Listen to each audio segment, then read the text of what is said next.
खरोखरच अनादी अनंत काळापासून या भारताला जो जातीयतेचा रोग लागलेला आहे, जो विषमतेचा रोग लागलेला आहे, तो एक प्रकारचा शरीरामधला ब्लड कॅन्सर आहे मित्रांनो. आणि हा ब्लड कॅन्सर कदापिही आणि कधीही न निघणारा आहे. काय?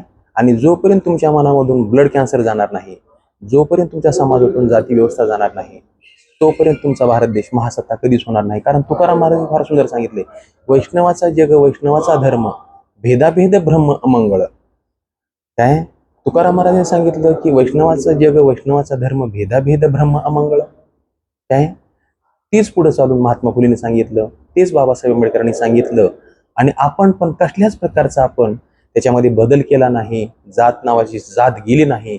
आणि तो एक आपला अतिशय मोठा असा या देशाला ब्लड कॅन्सर आहे आणि तो कदापि आणि कधीच नीट होणार नाही असं मला वाटतं. धन्यवाद.